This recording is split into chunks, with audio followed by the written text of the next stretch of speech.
Muchísimas gracias. Bueno, aunque en la tarde vamos a estar todavía con ustedes, quizá no voy a tener el privilegio de estar con todos ustedes. Quiero agradecerles la invitación que nos hicieron para esta semana. Son muy especiales, la verdad. Hemos pasado un momento extraordinario. Agradecerle públicamente también a mi sobrinito, a Mao, y a su esposita Leti, y al Axel Traviesito también, por tan grande privilegio también de abrir sus casitas para estar con ellos, disfrutando de los alimentos y gratos momentos. Gracias por este privilegio. Muy bien, y también quiero agradecer a aquellos que estuvieron conectados en las redes. Entiendo que tuvimos audiencia desde el país hermano de Guatemala. También hemos tenido audiencia del país hermano de Colombia y también de Argentina. Así queremos agradecerles a todos los que se conectan a través de las redes para acompañarnos en esta semana tan especial. Muchas gracias. Muy bien, ahora vamos a ir al estudio de la palabra de Dios y vamos a tomar como punto de referencia la lectura bíblica. San Juan, el capítulo 2. Al tercer día se celebraron unas bodas en Caná de Galilea y estaba allí la madre de Jesús. También fueron invitados a las bodas Jesús y sus discípulos, y faltó el vino. Entonces la madre de Jesús le dijo: no tienen vino. Y Jesús le dijo: ¿qué tiene que ver esto con nosotros, mujer? Aún no ha llegado mi hora. Su madre dijo a los que servían: haced todo lo que él os diga. Había allí 6 tinajas de piedra para agua dispuestas para el rito de purificación de los judíos. En cada una de ellas cabían 2 o 3 cántaros. Y Jesús les dijo: llenad de agua esas tinajas. Y las llenaron hasta arriba. Entonces les dijo: sacad ahora un poco y presentadlo al encargado del banquete. Y se lo presentaron. Y cuando el encargado del banquete probó el agua hecha vino sin saber de dónde era, aunque sí lo sabían los sirvientes que habían sacado el agua, llamó al esposo y le dijo: todo hombre sirve primero el buen vino, y cuando han bebido mucho el inferior. Sin embargo, tú has reservado el buen vino hasta ahora. Primero quiero establecer algo bien preciso.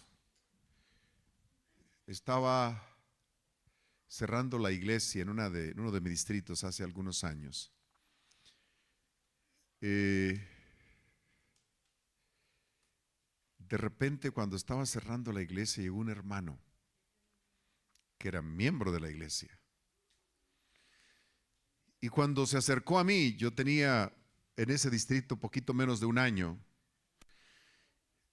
No había conocido esa parte del hermano tan especial. Se bajó de su carro, me saludó y me dio un abrazo. Y percibí un fuerte olor a alcohol. Y no dije nada, lo vi como que se tambaleó un poquitito. Entonces él fue el que me dijo: ¿qué? Me dice: ¿a poco no podemos echarnos unos traguitos de vino? Le digo: bueno, de que puede, querido. Tan puede que ya se los echó. Y entonces me dice: ¿y cuál es el problema? No, yo no tengo ningún problema, le digo, en lo más mínimo. Me dice: ¿sabe usted? Y usted lo ha predicado. Jesús asistió a una boda y él también tomó vino. Búsquelo ahí, en la palabra de Dios. Y refirió este capítulo, el capítulo 2 del libro de San Juan. Y queridos, es importante que cuando nosotros estudiamos la Biblia, tomemos en cuenta una gama de contextos. De otra manera, vamos a hacer que la Biblia diga lo que no dice. La palabra del Señor presenta a personajes que se emborracharon.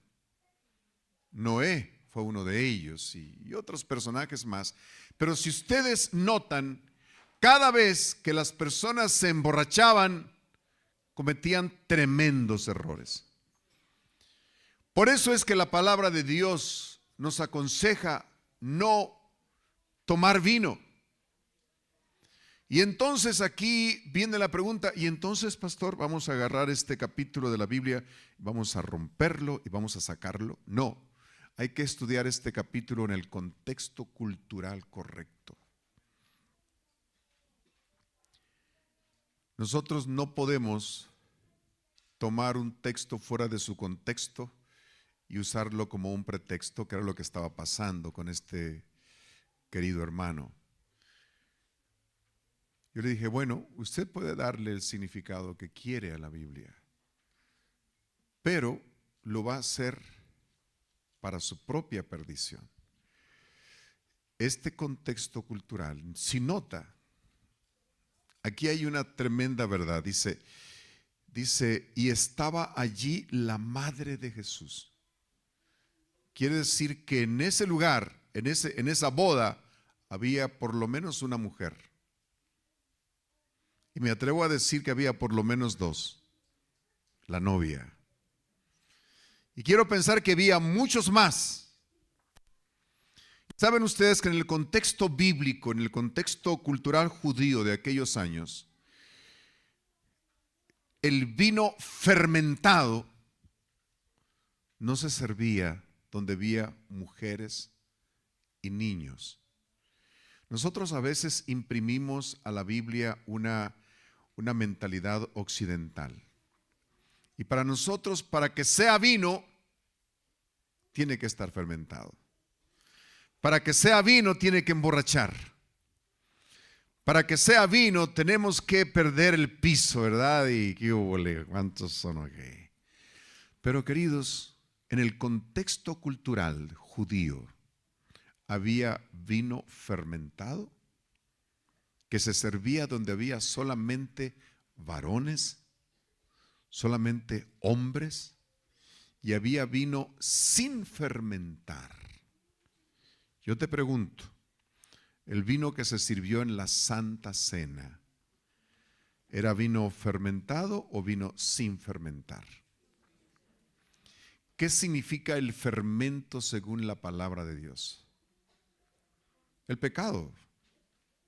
La levadura también significa el pecado.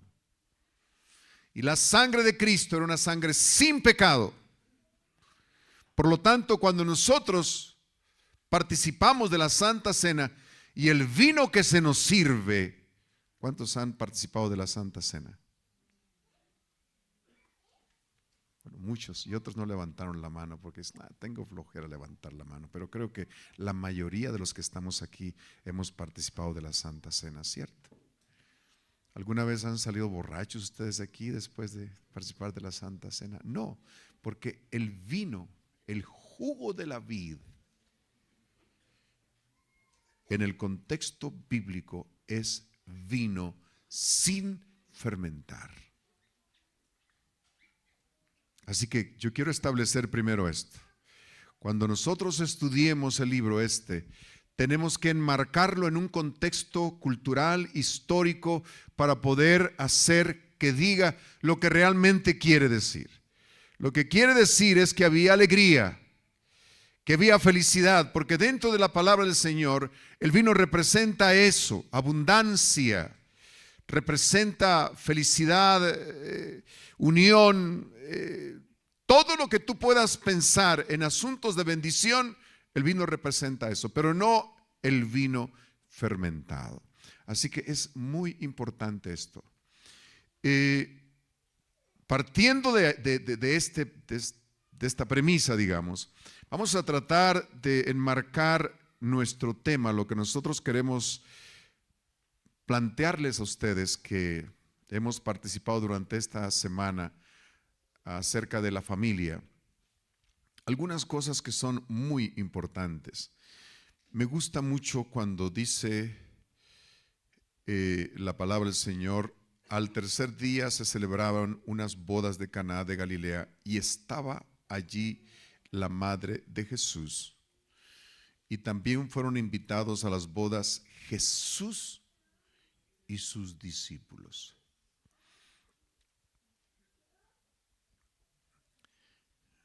Quiero que por un momento piensen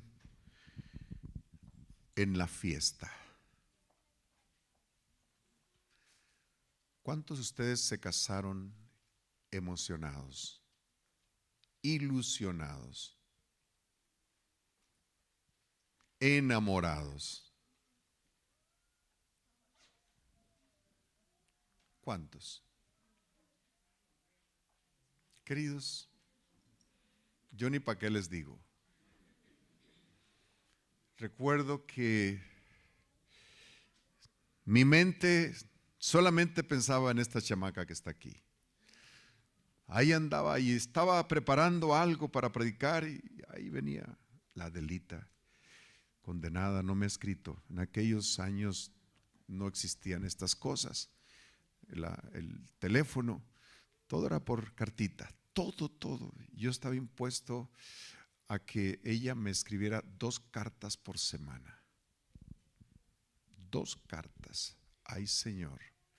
A veces pasaba la semana y ni una bendita carta. Ustedes saben, yo pensaba, seguramente algún condenado allá en la universidad le anda echando los perritos. Tengo que buscar la manera. Y la mente vuela y ay, Señor, y luego, y si me corta, qué triste va a ser. Uno, cuando vive enamorado, vive uno viendo monos con trinchetes, ¿cierto? A la siguiente semana me llegaban 3 cartas de una. Sí, se retrasó el correo, pero sí pensó en mí esta semana. Gloria al Señor. Todos nosotros nos casamos así. Si no, no te casas. Pero qué interesante que a veces nos casamos y las cosas no pasan como las soñamos. Hay algo que se rompe. Queridos, hay muchos elementos que intervienen en esto. En Efesios, el capítulo 4,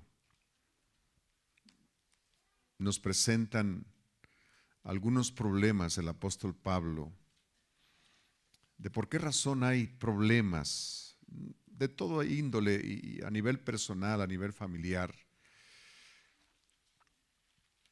Nos dice Efesios, el capítulo 4. A ver, vamos a ver.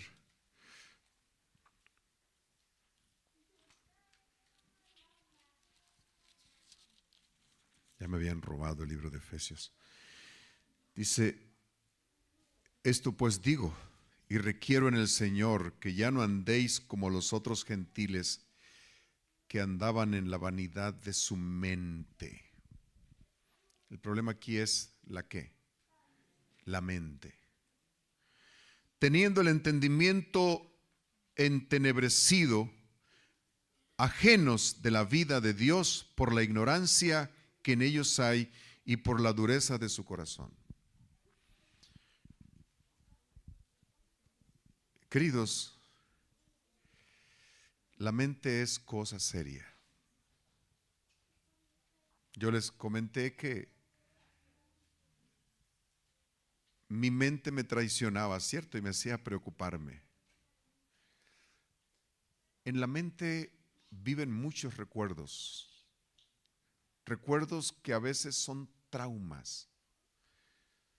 Son capítulos de la vida. Son episodios de la vida que no fueron los mejores, pero que se quedaron impresos, se quedaron conectados a nosotros. Y estos pensamientos que en ocasiones no son los mejores, reviven de vez en cuando y comenzamos a darle vida a los traumas, a las heridas que en algún momento pasamos.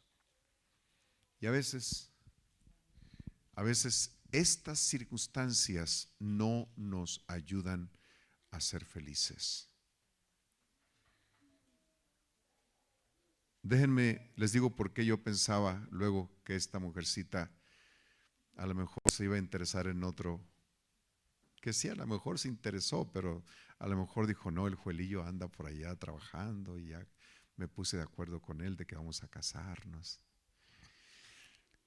Lo que sucede es que en mi experiencia, yo tuve noviecitas antes que ella. Y por alguna situación, ellas en su momento se enamoraron de otro varón y dejaron al Joel. Entonces yo decía, ¿y qué tal si esta me hace lo mismo? Ahora que ya me gradué, porque en aquellos años yo era un chamaco, ¿verdad? Ahora que ya estoy trabajando, ahora que ya estoy pensando en casarme. Entonces esos pensamientos asaltaban en la noche, en el día, en la tarde mi cabeza. Y yo decía, ¿y qué tal si pasa lo mismo? Queridos, esto es una historia muy superficial, pero hay personas aquí que han pasado por circunstancias más difíciles que esas que yo pasé. ¿A quién de los que están aquí no lo mandaron a cortar calabazas en algún momento? Yo creo que a todos, ¿cierto? Eso es parte de la vida, de nuestra experiencia de adolescentes, de jóvenes, que de repente la niña dice, ¿sabes qué? Ya no, me equivoqué, no, siempre no. Eso es parte de la vida. Pero a veces esas cosas tan comunes que son parte de la vida se quedan adheridas a nosotros. Pero hay personas, hermanos, que han sufrido abusos terribles en la vida.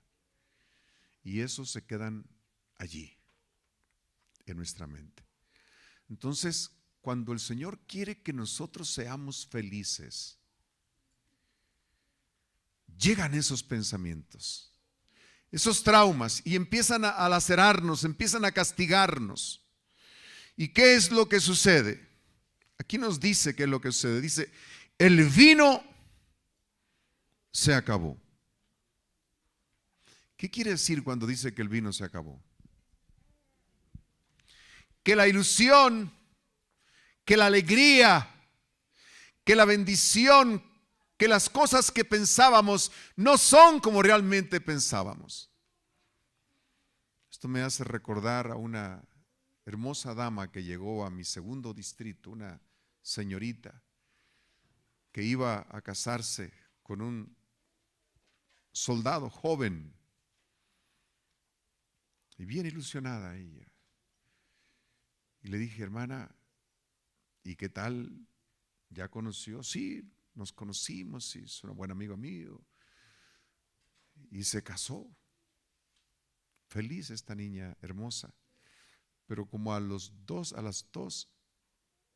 meses nos llegó a la iglesia golpeada. Y le digo, ¿y qué le pasó? Ay, pastor, pues mi esposito ya se estrenó. Me dio mi pajueliza.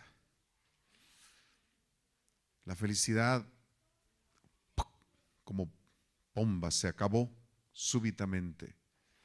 Tuvo que bregar. Yo estuve en ese distrito por 2 años y pobrecita. Queridos, el vino se puede acabar.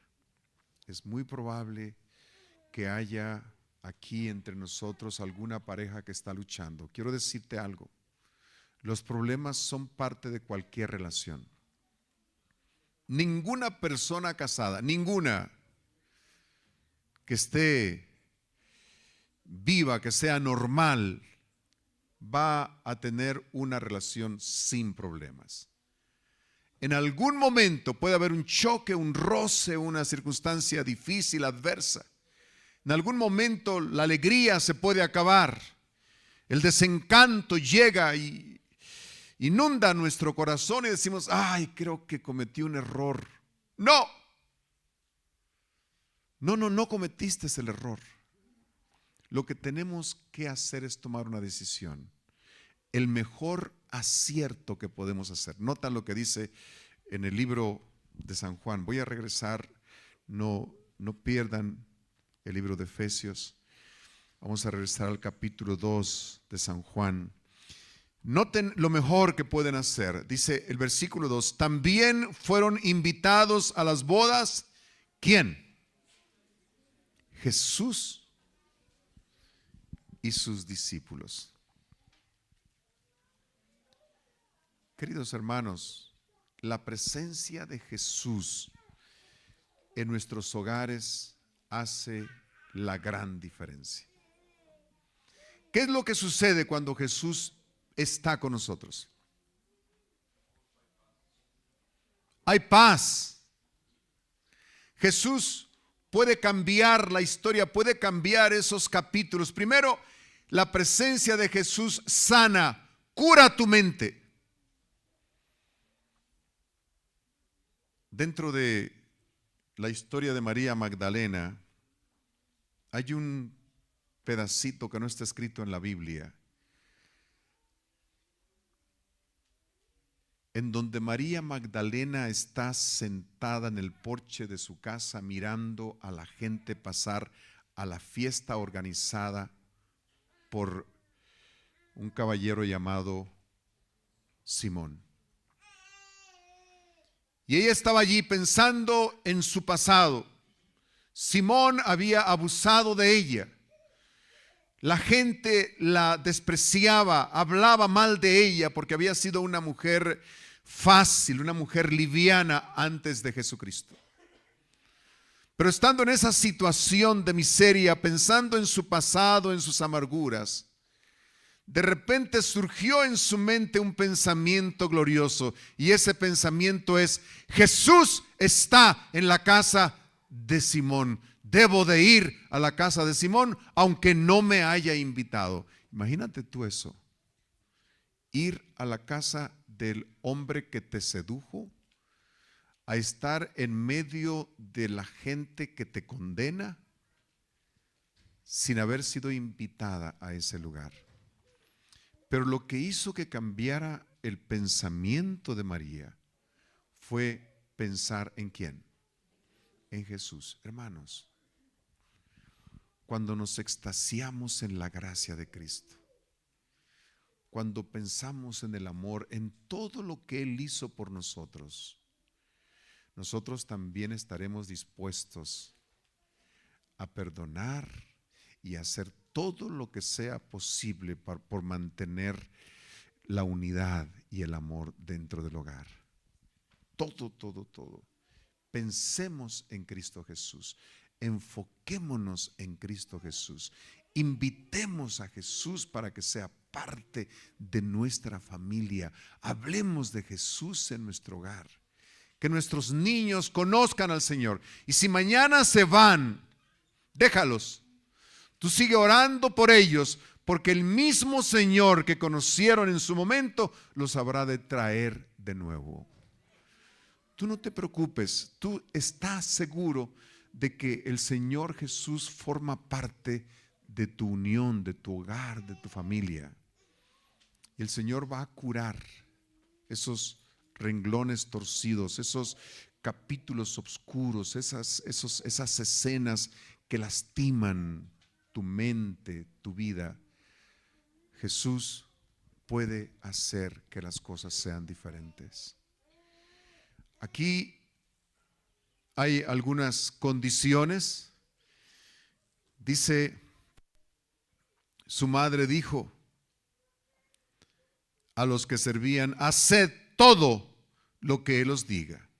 Y a mí me gusta pensar en el versículo 6 como una paradoja, como una hipérbole, como una aplicación parabólica, digamos, a la vida cristiana. Dice: había allí 6 tinajas de piedra para agua, dispuestas para el rito de la purificación de los judíos. En cada una de ellas cabían 2 o 3 cántaros. Nota bien, aquí se nos habla de agua y se nos habla de rituales judíos. ¿Qué son los rituales judíos en relación a Jesús? Fíjate bien, los rituales judíos representan lo viejo, representan lo obsoleto, representan lo que no funciona para la salvación. Y en este caso, vamos a decirlo, para la relación dentro del hogar. Ahora, ¿qué representa Jesús? Lo nuevo. Jesús representa lo que funciona. Jesús representa lo que hace la diferencia. Y aquí yo quiero, en el nombre del Señor, decirte, quizá nosotros estamos enfocándonos en los aspectos que ya no funcionan. El materialismo, estamos tratando de buscar la felicidad en la superación personal. Es bueno hacer todo eso, si tú quieres. Pero cuando tú descartas a Jesús de tu vida, cuando tú descartas a Dios de tu familia, quiero decirte que todo lo que hagas no va a funcionar. Y te lo digo con el corazón en mi mano. Conozco mucha gente millonaria que vive miserable porque su corazón está vacío, porque han perdido a sus hijos, porque no encuentran respuesta para sus necesidades más profundas. Pero la presencia de Jesús en nuestras vidas puede hacer la diferencia. Yo te pregunto, ¿qué haces tú cuando un doctor te presenta un caso de una enfermedad incurable? ¿Te van a aliviar los millones de pesos que tienes? ¿Dónde está nuestro escudo? ¿Dónde está nuestra esperanza? ¿Dónde está nuestro poder? ¿Quién es el único que puede resolver esa situación? Jesús. Jesús. Queridos, si seguimos leyendo el libro de Efesios, vamos a darnos cuenta un consejo que nos da aquí. Dice, en cuanto, a ver, estos, dice versículo 19, estos después que perdieron toda sensibilidad se entregaron al libertinaje para cometer con avidez toda clase de impurezas. Pero vosotros no habéis aprendido así sobre Cristo, si en verdad lo habéis oído y habéis sido por él enseñados conforme a la verdad que está en Jesús. En cuanto a la pasada manera de vivir, despojados del viejo hombre que está corrompido por los deseos engañosos, renovaos en el espíritu de vuestra mente y vestidos del nuevo hombre creado según Dios en la justicia y santidad de la verdad. Por eso, dice, desechando la mentira, hablad verdad cada uno con su prójimo, porque somos miembros los unos de los otros. Airaos, pero no pequéis. No se ponga el sol sobre nuestro enojo, ni deis lugar al diablo. Noten ustedes, airaos, pero no pequéis. Yo te pregunto, ¿qué es la ira? Es una emoción, ¿cierto? Es una emoción negativa. Y cuando dice la Biblia, airaos, pero no pequéis, no se ponga el sol sobre vuestro enojo, ¿de qué está hablando?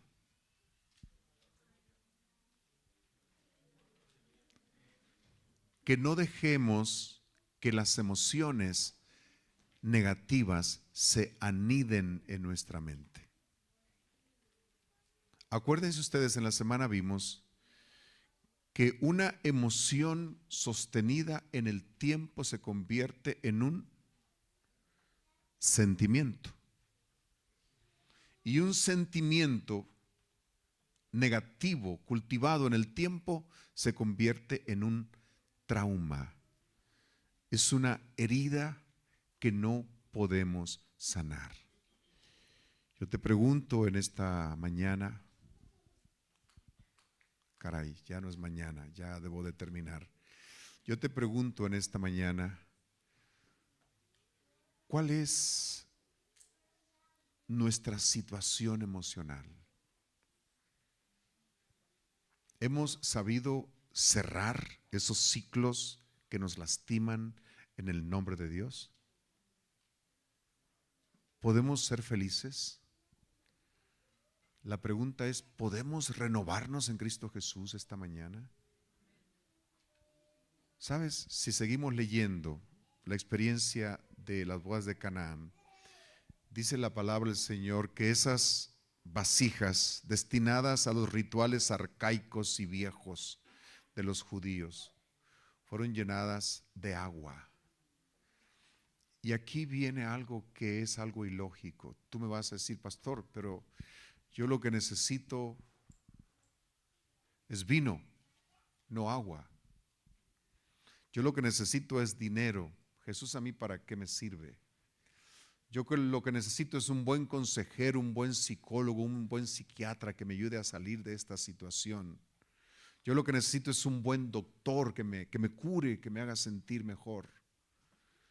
Y cuando alguien te dice, no, tú necesitas a Jesús, yo creo que ese mismo pensamiento tendrían el maestresala o la gente que necesitaba vino cuando Jesús les dijo, llenen estas tinajas de vino. ¡Qué locura! Perdón, llenen estas tinajas de agua. ¡Qué locura! Nosotros necesitamos vino, no agua. Pero ellos hicieron lo que Jesús dijo. Llenaron esas tinajas de agua. Y cuando fueron y se presentaron delante de la maestresala, del probador, y sacan de esas tinajas el agua ya no era agua. Era vino de la más alta calidad.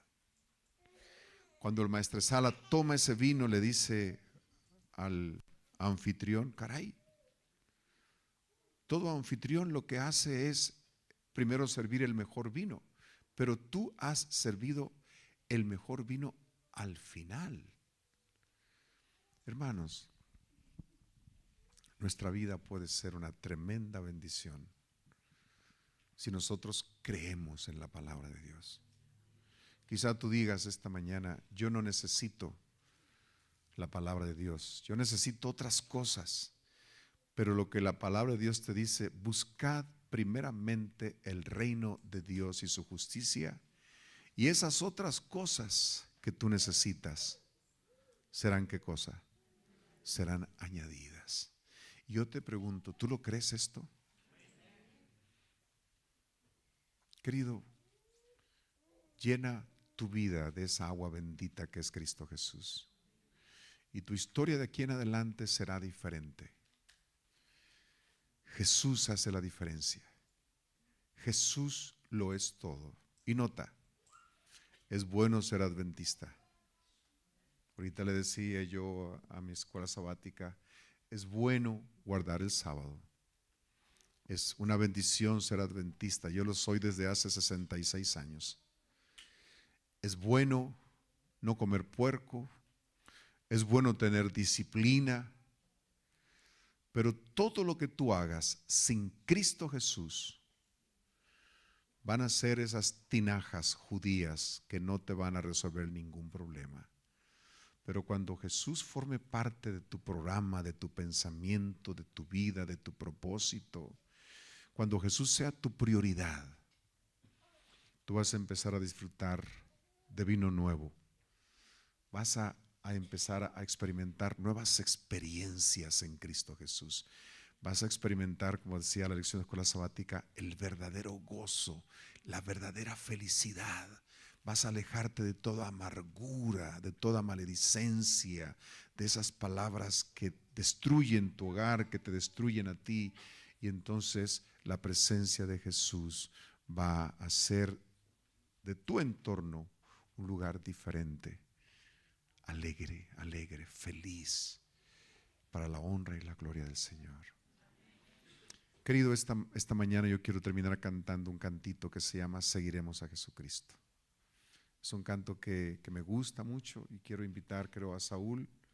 Por ahí está Saulito, él va a cantarlo conmigo. Yo quiero desafiarte.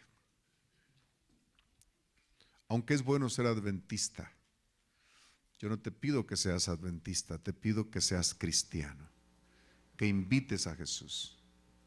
La vida con Cristo, todo. Jesús lo es todo. La vida sin Cristo, aunque pongas tu cuerpo para ser quemado, sin Cristo no te sirve de nada. Todo es algo vacío sin Cristo Jesús. En esta mañana, si tú deseas con nosotros seguir a Jesús, yo te quiero invitar a que te coloques en pie. Si quieres empezar a probar un vino nuevo, algo mejor de lo que has tenido hasta ahora, cree en Jesús, acéptalo, invítalo, piensa en Él, ponlo a Él en primer lugar y vas a ver la diferencia. ¿Quisieras en esta mañana aceptar este desafío? Amén. Colócate en pie si así lo sientes y vamos, únete a nuestro canto, seguiremos a Jesucristo.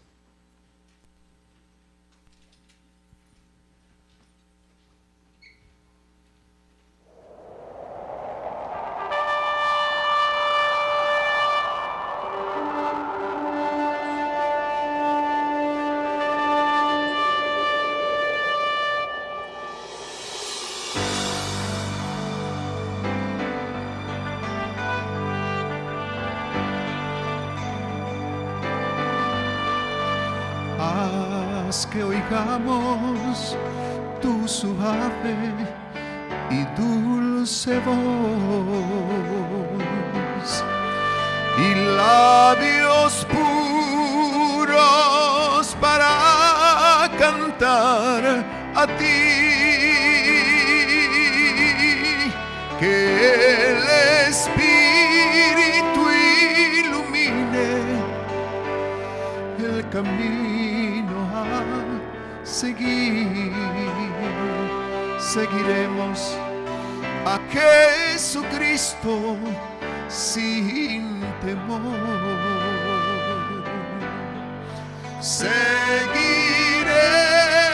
Seguiremos ya a Jesucristo y a donde quiera que Él vaya, iremos sí. Y a pesar de luchas y tristezas,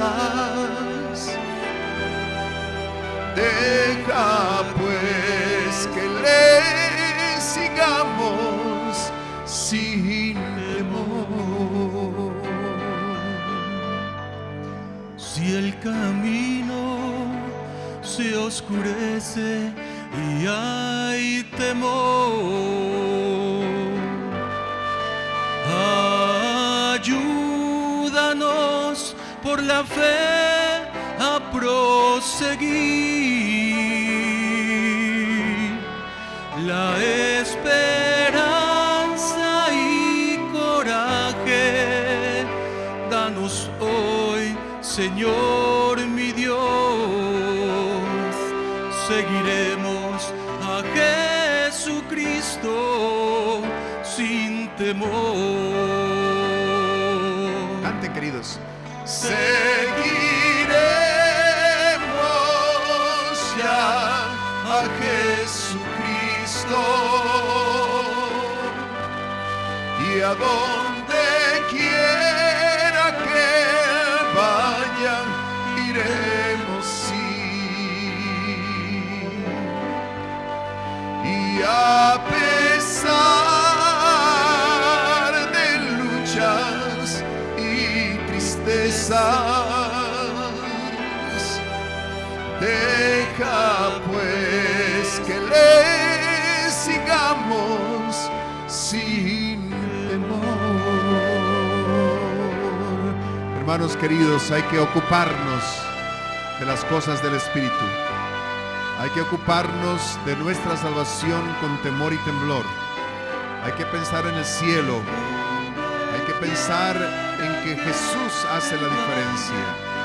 Si nosotros lo seguimos a Él, pensamos en Él, creemos en Él, las cosas van a ser diferentes en nuestro hogar, en nuestro entorno, con nuestros hijos, con nuestros cónyuges.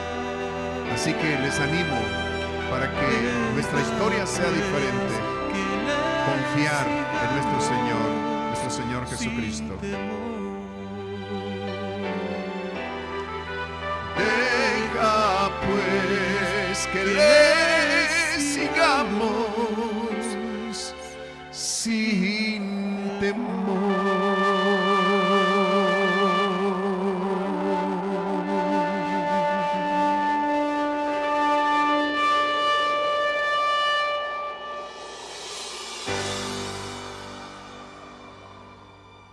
Querido Padre, queremos invitarte a nuestro hogar. Queremos pedirte que mores allí. Si hay algo que esté indisponiendo nuestro corazón o nuestro entorno, nuestro hogar, para que tú vivas, ayúdanos, Señor, a desechar esas cosas. Y permite tú reinar en nuestro espacio interior y en nuestro espacio exterior. Bendice a nuestros hijos, Señor. Sálvalos. Sana nuestras heridas. Sana nuestros traumas, nuestra historia. Permítenos olvidar todas esas cosas y vivir el momento, vivir este momento de felicidad y hacer el plan para que, introduciéndote a ti en nuestras vidas, podamos ser felices en lo que resta de ellas. Bendice pues cada familia, cada hogar que se representa, cada padre, cada madre, cada niño, cada niña, cada nieto. Señor, que tu bendición descienda en este lugar, en nuestra iglesia. Lo pedimos en el nombre santo de Jesús. Amén, amén y amén.